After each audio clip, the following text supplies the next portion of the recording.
Marcus wiped the sweat from his forehead as he pushed the cleaning cart down the sterile white corridors of the Galactic Medical Research Station. The artificial gravity hummed beneath his feet, and the recycled air carried the sharp scent of disinfectants and ozone from the alien medical equipment. He'd been working these halls for 3 years now, invisible to the researchers and doctors who barely acknowledged his existence. The station orbited Kepler 442b, a frontier world where the Zephyrian Empire conducted their most sensitive medical research. Marcus had ended up here after his transport ship suffered engine failure, stranding him light years from Earth with no way home and mounting debts. The janitorial job paid enough to cover his basic needs and slowly chip away at what he owed, but barely. As he entered the restricted genetics lab on level 7, Marcus noticed unusual activity. Dr. HFY, the station's chief geneticist, stood hunched over a quantum scanner that typically processed samples from the Empire's most important citizens. The reptilian scientist's scales shimmered with agitation, a sign Marcus had learned to recognize after years of cleaning around various alien species. Another negative result, Dr. HFY hissed to his assistant. A graceful being whose species Marcus had never identified. 1,000 years of searching, and still nothing. The Emperor grows impatient. Marcus continued mopping, keeping his head down. He'd learned that being invisible was a survival skill when working around powerful aliens. The Empire tolerated humans as laborers and servants, but curiosity could be dangerous for someone in his position. The assistant spoke in melodic tones that the universal translator converted to standard galactic. Perhaps the bloodline truly died out during the Great Purge. The royal family of Andromache was thorough in their execution of the Zephyrian nobility. Impossible, Dr. HFY snapped. The genetic markers are too distinctive to disappear entirely.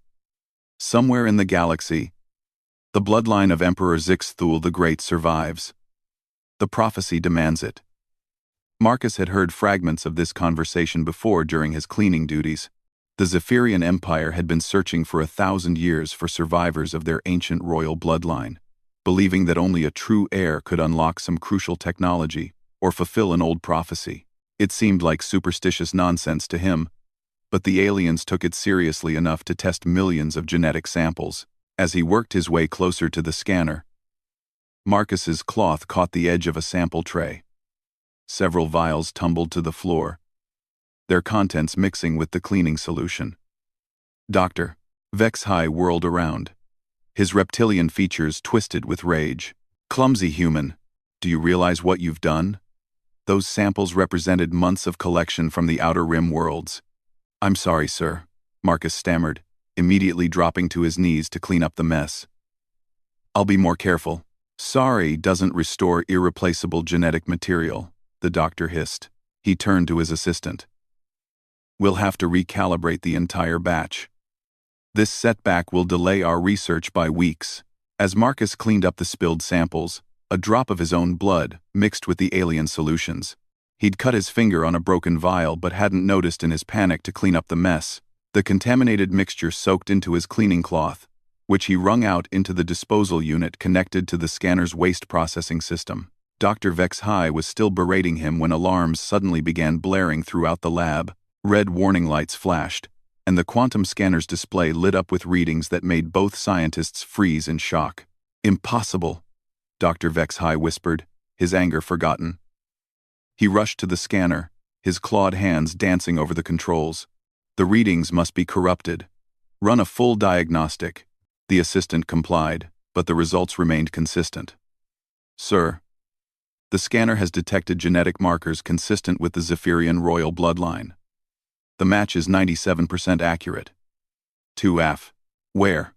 Show me the sample location. The display highlighted the disposal unit where Marcus had just emptied his bloody cleaning cloth. Both scientists stared at the reading in disbelief. The waste processing system? Dr. HFY's voice carried a mixture of confusion and excitement. How is this possible? We need to isolate the source immediately. Marcus continued cleaning, trying to remain invisible as the scientists frantically worked to trace the genetic signature. He didn't understand the implications of what was happening, but the alien's excitement made him nervous. In his experience, when powerful beings got excited about something involving humans, It rarely ended well for the humans involved. The scanner's analysis continued running, breaking down the genetic markers with increasing precision. Dr. Vexhigh's scales shifted from agitated orange to deep purple, a color Marcus had never seen before. The pattern is unmistakable, the doctor breathed. These aren't just royal markers. They're from the direct bloodline. This individual would be classified as having imperial heritage. But sir, the sample came from waste disposal. How could imperial blood end up in our cleaning system? Dr. Vexhigh's head snapped toward Marcus, who was still on his hands and knees, trying to finish cleaning up the mess he'd made. The doctor's eyes narrowed as he took in the human's appearance for the first time. Really looked at him rather than through him. Human, Dr. Vexhigh commanded. Stand up, now. Marcus rose slowly, his heart pounding. He could feel both scientists studying him with an intensity that made his skin crawl. Yes, sir? Quote, how long have you been working on this station? 3 years, sir. I've never caused problems before. I'll replace the samples if you tell me how. Dr. Vexhigh approached him slowly, like a predator stalking prey. Show me your hands. Marcus extended his hands, and the doctor immediately spotted the fresh cut on his finger. A single drop of blood still welled from the small wound. Perfect, doctor, Vexhigh whispered. He turned to his assistant. Prepare a direct sample collection kit and activate the containment protocols for this section. Sir? The assistant questioned. This human may be the answer to our 1,000-year search. If his genetic material produced those readings, we need to verify it immediately. And if I'm right, Doctor, Vexhigh's scales shifted to brilliant gold. The Emperor will want to meet his long-lost heir. Marcus felt his blood turn to ice. I think there's been some kind of mistake. I'm just a janitor. I'm from Earth. I don't have any royal blood. That's what we're going to determine, Dr. Vexhigh said, signaling to his assistant. Security barriers began sliding into place, sealing off the laboratory. You're not going anywhere until we have answers. The assistant prepared a sophisticated genetic sampling device while Dr. Vexhigh continued studying Marcus like a fascinating specimen. Tell me about your family history, human. What do you know about your ancestry? Nothing special, Marcus replied, his mouth dry with fear. My parents died when I was young. I grew up in foster care on Earth. I don't know much about my family tree. Interesting. No family records, no documented lineage. That fits the pattern we'd expect from survivors of the Great Purge. Doctor, Vexhigh accepted the sampling device from his assistant. This will only take a moment. Try not to move. The device hummed as it extracted genetic material from Marcus's cut finger. He watched in growing dread as the sample was processed through the quantum scanner's advanced analysis systems. The readings that appeared on the display made both scientists emit sounds of amazement in their respective languages. 99.7% match, Doctor, Vexhigh announced, his voice filled with awe. Direct maternal and paternal lineage to Emperor Zixthal the Great. This human carries the purest royal bloodline we've detected in over a millennium. Marcus stared at the incomprehensible data scrolling across the screens. That's impossible. I'm nobody special. I'm just trying to work off my debts and get home to Earth. You may have been nobody special yesterday, Dr. Vexhigh said, his demeanor completely transformed. But today, you're the most important being in the galaxy. You're not just of royal blood. You're the rightful emperor of the Zephyrian Empire. The laboratory fell silent except for the humming of machinery and the distant sound of the station's life support systems. Marcus felt like the artificial gravity had suddenly increased, pressing him down with the weight of impossible implications. I don't understand, he said weakly. How is this possible? My ancestors were human. I'm from Earth. Dr. Vexhigh's expression grew thoughtful. The Great Purge occurred during humanity's early space exploration period. Some of our royal family could have escaped to your homeworld. Over generations, the survivors could have integrated into human society, hiding their true heritage even from their own descendants. The assistant spoke up. Sir, we should inform the Emperor immediately. If this human truly carries the royal bloodline, Yes, Doctor. Vexhai agreed. This changes everything. The prophecy spoke of the return of the true heir during the Empire's greatest hour of need. Given the current threats we face from the Andromedan Republic and the growing rebellion in the outer systems, the timing seems perfect. Marcus's mind reeled as he tried to process what was happening. In the span of minutes, he'd gone from being an invisible janitor to potentially being the ruler of an interstellar empire. It felt like a nightmare disguised as a dream. What happens to me now? He asked quietly.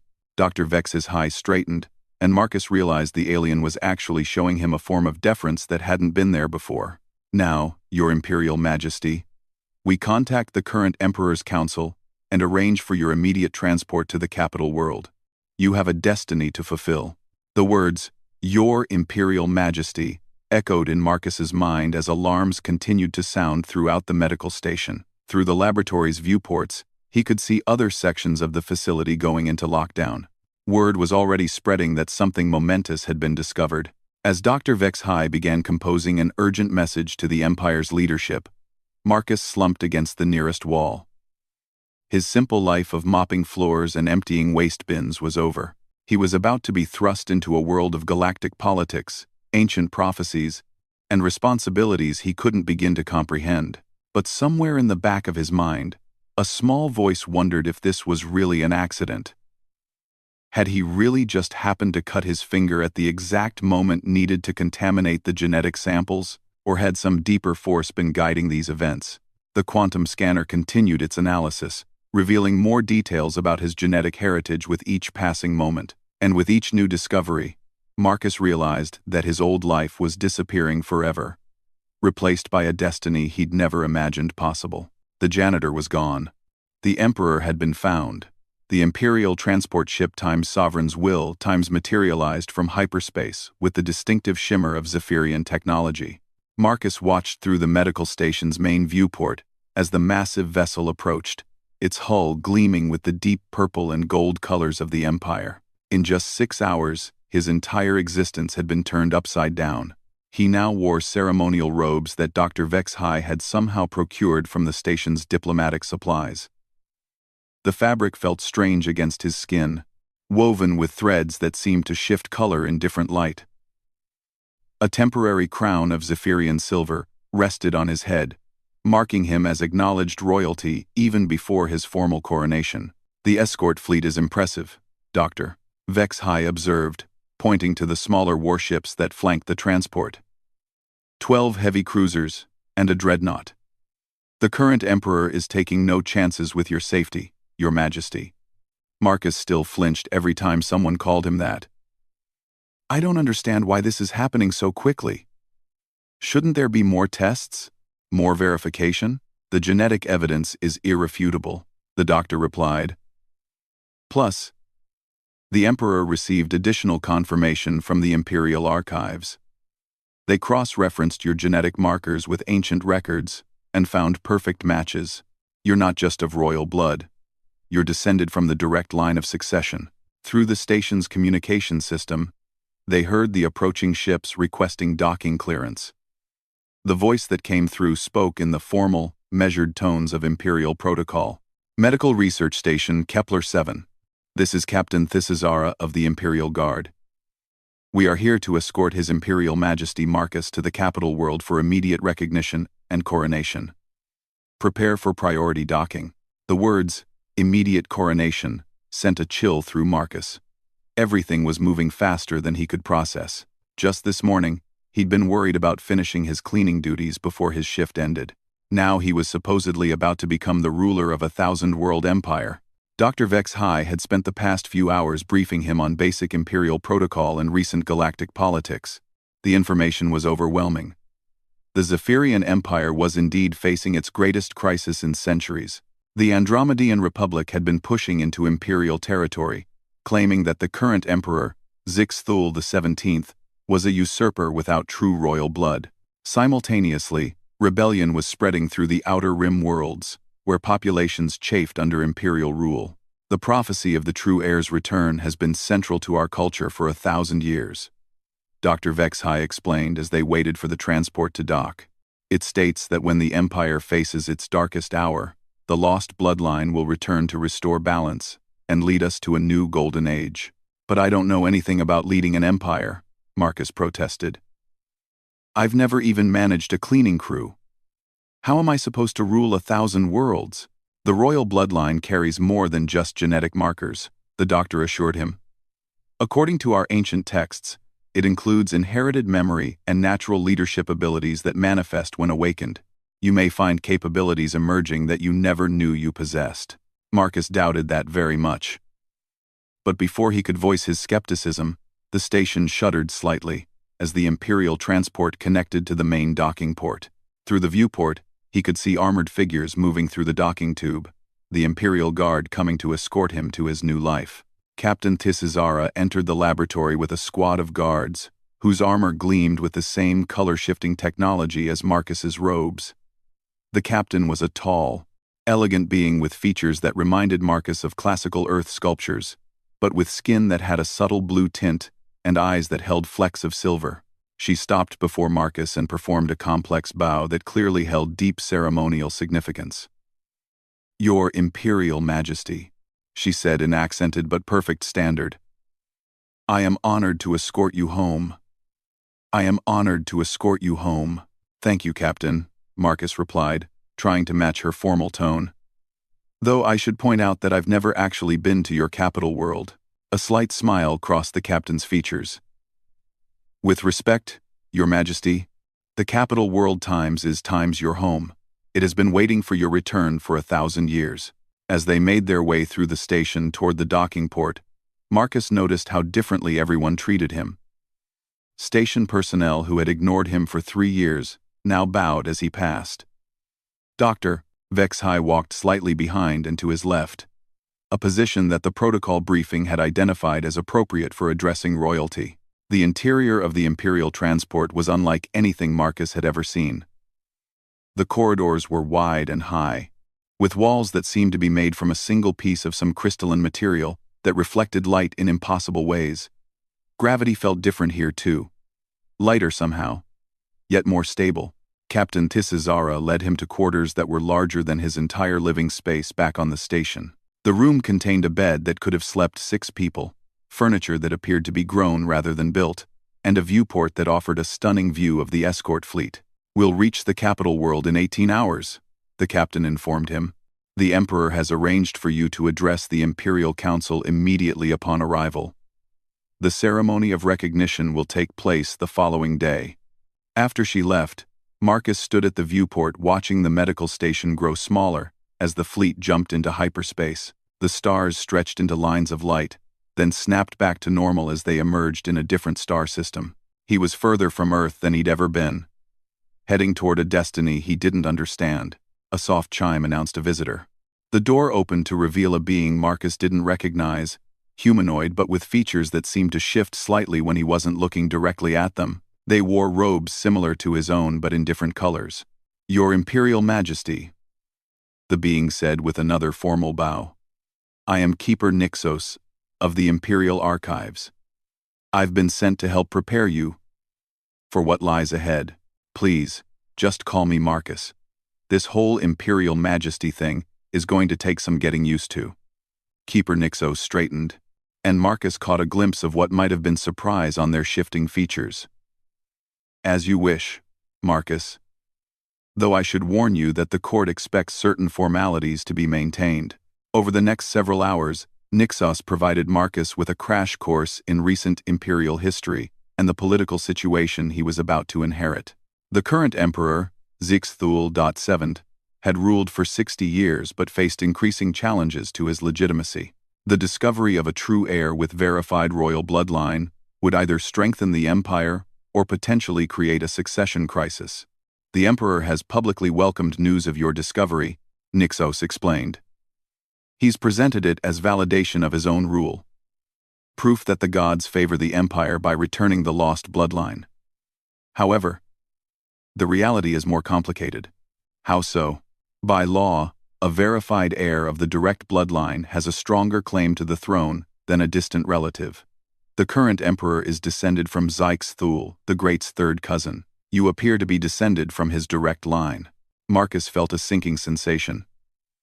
So, I'm not just being welcomed as a long-lost relative. I'm potentially displacing the current ruler. The situation requires delicate handling, Nixos agreed. The Emperor is politically astute. He'll likely try to incorporate you into his administration in a way that legitimizes his rule while minimizing the threat to his position. As they talked, Marcus began to understand the complexity of galactic politics. The Empire wasn't just dealing with external threats. It was riddled with internal factions, competing interests, and ancient grudges that dated back centuries. His arrival would shift the balance of power in ways that no one could fully predict. "Tell me about this prophecy everyone keeps mentioning," Marcus requested. Nixos activated a holographic display that showed ancient text in flowing Zephyrian script, with translations appearing alongside. The prophecy of return was written by the Oracle Vex Thul, shortly before the Great Purge.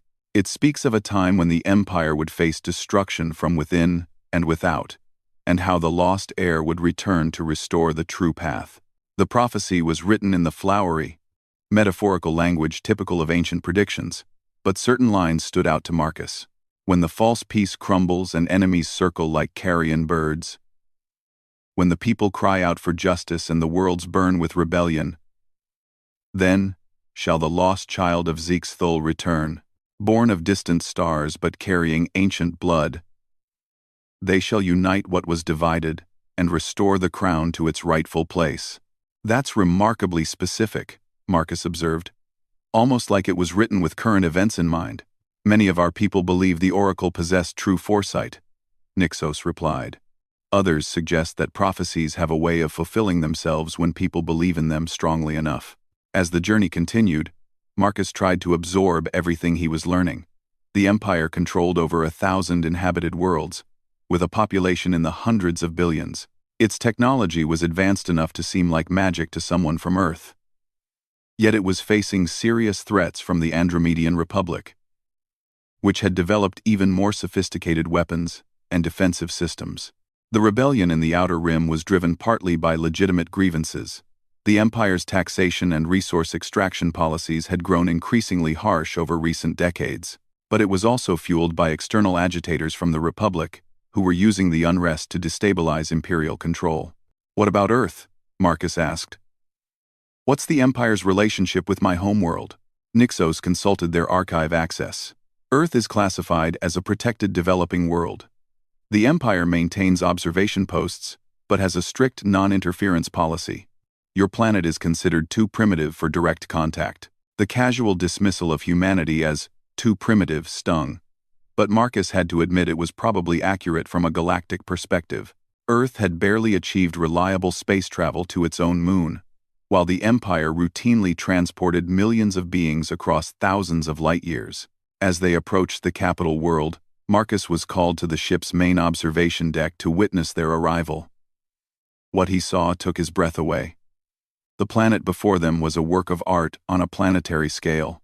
Continents had been reshaped into elegant patterns, oceans had been modified to reflect light in specific ways, and the entire world seemed to glow with a soft, welcoming radiance.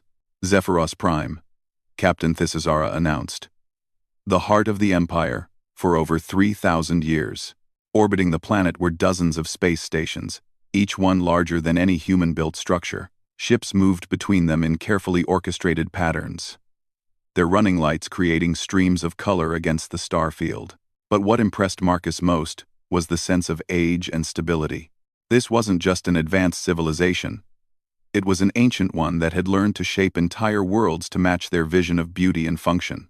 "It's incredible," he breathed. "And it's yours," Captain Thisazara replied. "All of it. Every world, every station, every ship in the Imperial fleet. Your bloodline built this empire, and now you've returned to claim it." As their transport descended toward the capital city, Marcus caught his first glimpse of the Imperial Palace. It rose from the center of the city like a mountain of crystal and metal, its towers reaching so high they seemed to touch the atmosphere itself. Lights moved through its transparent walls, like thoughts through a vast mind. The reality of his situation finally hit him fully. He wasn't just visiting this place. He was coming home to rule it.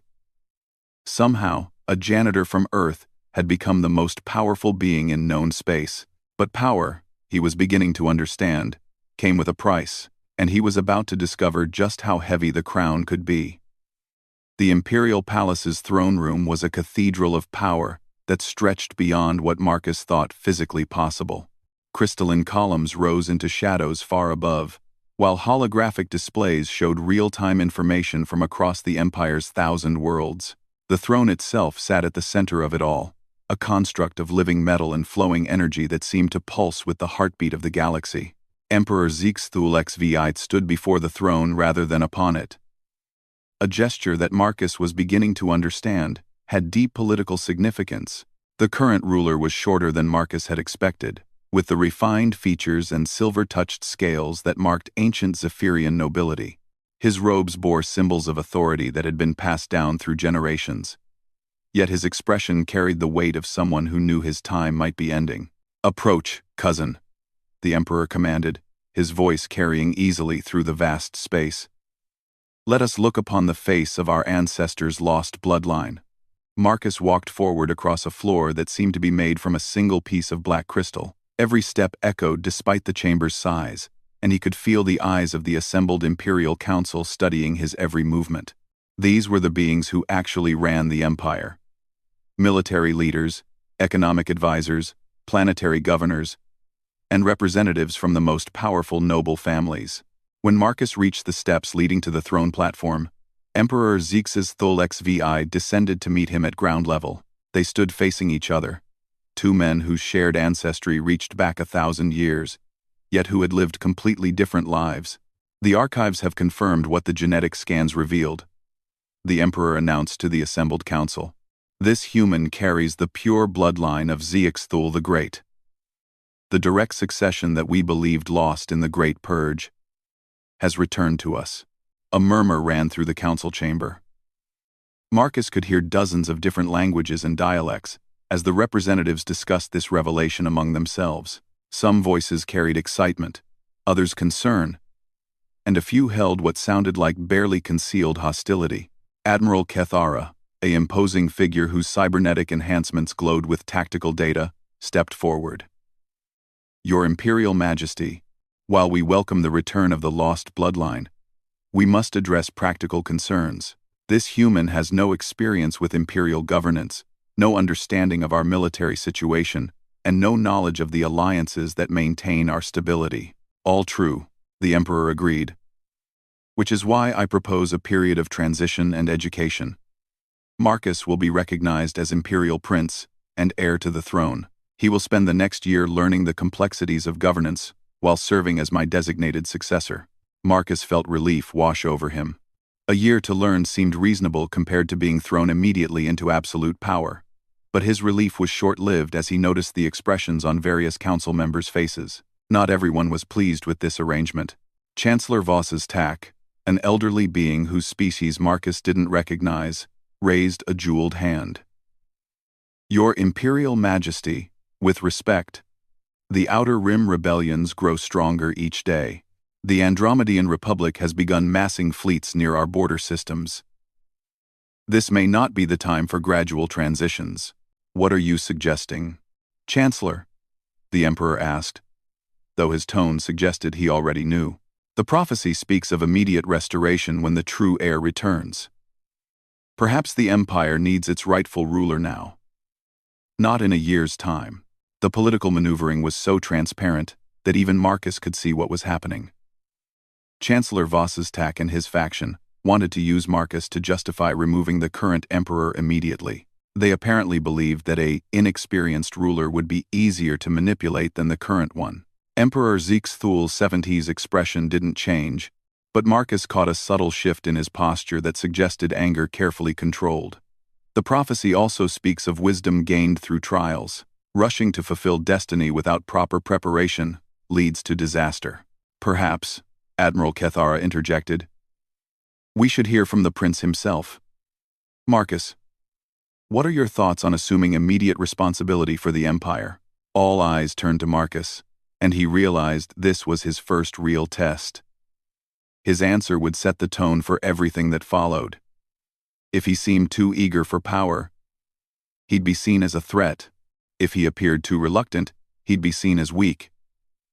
The middle ground was narrow and treacherous. "I'm honored by the discovery of my heritage," Marcus began, choosing his words carefully. "But I'd be a fool to think that genetic markers alone qualify someone to rule an empire. The current emperor has 60 years of experience and has maintained stability during increasingly difficult times. I believe I can best serve the empire by learning from his wisdom before taking on greater responsibilities." Several council members nodded approvingly, while others looked disappointed. Emperor Zixthulexvit's expression revealed the slightest hint of satisfaction. "Wisely spoken," the emperor said. "However, circumstances may require us to accelerate certain aspects of your education. Come, let me show you the strategic situation we face." The throne room's displays shifted to show a three-dimensional map of local galactic space. The Empire's territory glowed in purple and gold, while hostile forces appeared in threatening red. Marcus could see immediately that the situation was worse than he'd been told. The Andromedian Republic had indeed massed substantial fleets along multiple borders, and the rebellion in the Outer Rim had spread to nearly 30 worlds. "The Republic claims our rule is illegitimate because I'm not of direct royal blood," the Emperor explained. "Your presence gives us a powerful response to that propaganda. But it also creates new complications." "How so?" "If you remain on Zephyros Prime during the coming conflicts, you become a target. If you leave the capital world, your absence might be interpreted as abandoning your responsibilities. And if something happens to me during the fighting..." The Emperor left the implication hanging. Admiral Keth Ara activated additional displays showing fleet movements and battle plans. "Your Imperial Majesty, if I may suggest a solution, Prince Marcus could take command of the expedition to retake the Outer Rim worlds. It would demonstrate royal commitment to Imperial unity while keeping him engaged in meaningful action." Marcus stared at the Admiral in shock. "You want me to lead a military campaign? I've never commanded anything larger than a cleaning crew. You would have experienced commanders advising you," the Admiral assured him. "But your presence would be invaluable for morale and propaganda purposes. The Outer Rim populations need to see that the Empire cares enough to send its heir personally." Emperor Zixthul.77 studied the tactical displays thoughtfully. "It's not without precedent. Royal heirs have traditionally proven themselves in military service, and the Outer Rim campaign would be less risky than facing the Republic's main fleets."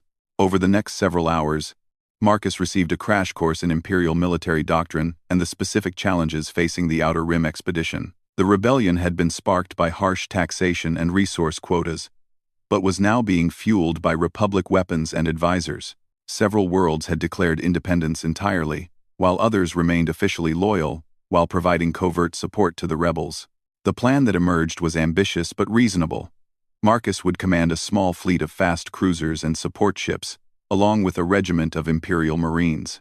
His mission would be to visit loyal worlds to strengthen their resolve, negotiate with wavering systems, and demonstrate Imperial power to the rebels. Actual combat operations would be handled by experienced officers, but his presence would provide legitimacy and propaganda value. "There's one more consideration," Keeper Nixos mentioned during a private briefing. "The Outer Rim expedition will take you near the border with Republic space. There's a possibility you might encounter their forces directly. Is that good or bad? Potentially both. If you're captured, it would be a disaster for the Empire. But if you achieve a significant victory against Republic forces, it would establish your credentials as a war leader and strengthen your eventual claim to the throne." As preparations for the expedition proceeded, Marcus found himself caught between excitement and terror. 3 days ago, he'd been invisible to everyone around him. Now he was preparing to command a military campaign that could determine the fate of entire worlds. The night before departure, Emperor Zixthul VII summoned him to a private audience in the palace's ancient library. The room contained archives dating back to the Empire's founding, with some documents preserved in quantum storage that could maintain their integrity for millions of years. "I want to show you something," the Emperor said, leading Marcus to a secured vault. Inside was a simple wooden box that looked remarkably ordinary compared to the technological marvels surrounding it. This contains the personal effects of Zixthul the Great, the Emperor explained. Items that were saved during the Great Purge and hidden until they could be returned to the rightful bloodline. He opened the box to reveal a handful of objects that had somehow survived 1,000 years. A simple ring, a small crystal pendant, and a handwritten note in ancient script. The ring carries the genetic lock that controls the Empire's most secure systems, the Emperor said, offering it to Marcus. It will only function for someone of direct royal bloodline. Consider it proof of your heritage and a symbol of the responsibilities you're accepting. Marcus slipped the ring onto his finger and immediately felt a subtle sensation, as if the metal was somehow alive and responding to his presence.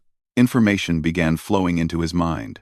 Not words or images, but pure knowledge about systems and capabilities he'd never imagined. The inherited memory, the Emperor observed with satisfaction. It appears the ancient bloodline carries more than just genetic markers. As Marcus absorbed the inflowing knowledge, he began to understand capabilities and responsibilities that went far beyond simple rulership. The royal bloodline was designed to interface with technologies that could manage planetary ecosystems, coordinate interstellar communications, and even influence the fundamental forces that held the Empire together. This is why the Republic fears our return to power, he realized. It's not just about legitimacy or prophecy. The royal bloodline has access to capabilities that could tip the balance of any conflict. Indeed. But those capabilities come with prices. The ring will only function for someone who truly accepts the responsibility of rulership. If you're wearing it for personal gain or through coercion, it remains inactive. Marcus looked at the simple band of metal on his finger and felt the weight of destiny settling on his shoulders like a physical presence. He was no longer just a janitor who happened to have royal blood. He was becoming something else entirely, something the Empire needed him to be. The next morning, Marcus stood on the bridge of the Imperial cruiser, Time's Righteous Dawn Times, as his small fleet prepared to depart for the Outer Rim. Captain Thisazara had accepted command of the expedition's military operations, while Marcus served as the political and ceremonial leader. As Zephyrus Prime fell away behind them and the fleet jumped into hyperspace, Marcus watched the stars stretch into lines of light and thought about the journey that had brought him here. A week ago, his biggest worry had been finishing his cleaning duties on time.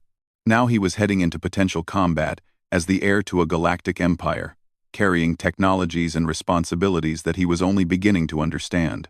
But somewhere deep inside, Marcus felt something awakening that hadn't been there before.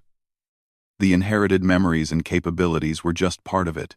More importantly, he was discovering that he cared about the Empire and its people in a way that went beyond duty or genetic programming. The Outer Rim worlds were suffering under harsh policies and external manipulation. The rebellion wasn't just about politics. It was about real people facing real hardships. If he could help solve those problems while strengthening the Empire, then perhaps this impossible destiny might actually be worth embracing. As the fleet emerged from hyperspace near their first destination, Marcus looked out at the stars and made a silent promise. He would prove worthy of the bloodline he carried and the trust that had been placed in him. The janitor from Earth was gone forever. But what emerged might be exactly what the galaxy needed. The scanner had flagged royal blood in a human janitor, ending the Empire's 1,000-year search. But Marcus was beginning to understand that the search hadn't really ended at all. It had just begun a new chapter in a story that would determine the fate of countless worlds and billions of lives, and he was ready to write it.